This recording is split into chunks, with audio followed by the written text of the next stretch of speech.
Hey everyone, thanks for coming back to the channel. Vince again. Today we have another flashlight, a pretty unique one in a sense, from Scoutlite. This is the Vario GB 2000.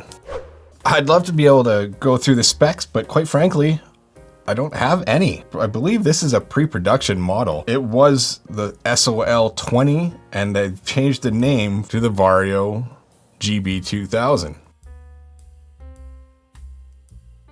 There's 3 different light emitters on this flashlight, 2 dual front-throwing LED emitters. There is a laser emitter, and then there's the side panel soft diffuse light as well. I said yes to this light simply because there was a few really interesting aspects to it.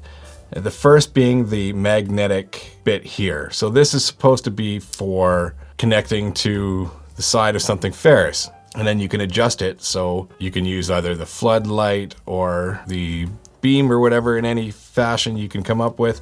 It's pretty neat.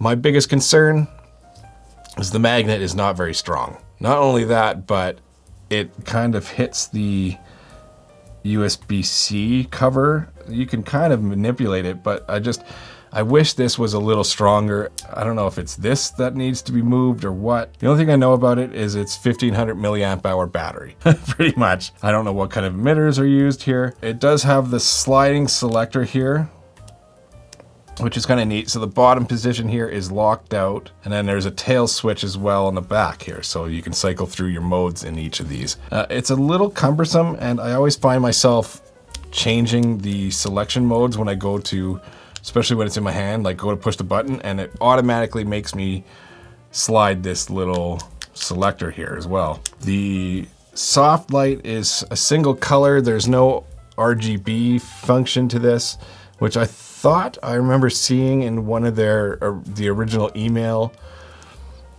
I guess they were having issues with that.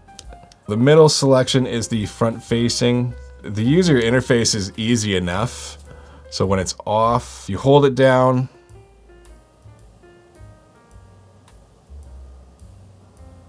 No. And this is why you don't say yes to everything. It could be the fact that it's a pre-production, I don't know. Low, medium, high, turbo. I don't even know if that's turbo. Double push, let's see. Okay.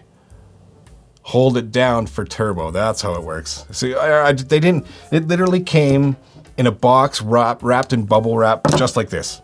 There was no box, there was no instructions. The lanyard was already attached even.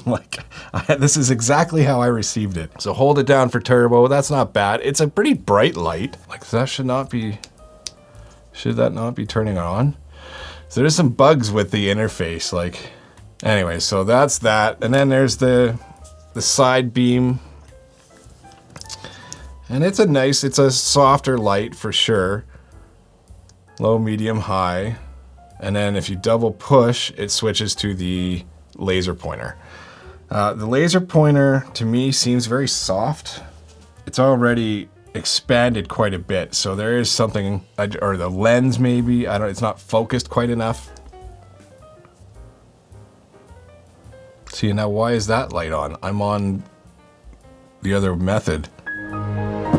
Something weird to this light. There's something strange. I wanted to just show, this is not a very bright laser. It doesn't throw very far, and it does seem to taper out quite a bit. That could be the lens. It could be the laser itself.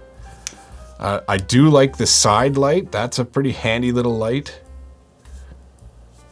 See, and then why did I'm in the one mode and then it cycles, it does a quick burst and then it's like, oh wait, you're not in that mode. And then I just switch this over. Now double push there.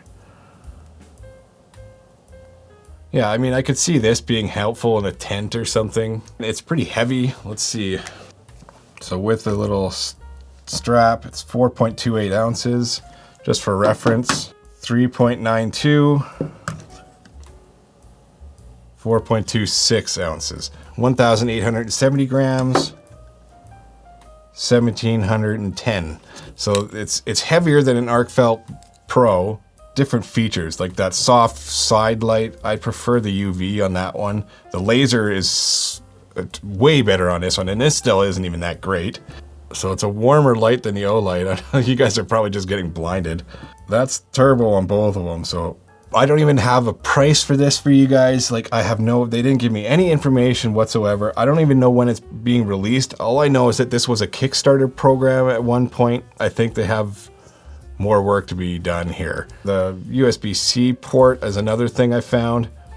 It's very narrow here, so you have to have a very skinny cord. The flap is kind of a pain in the ass to get in there. And yeah, it's just not strong enough. So 0.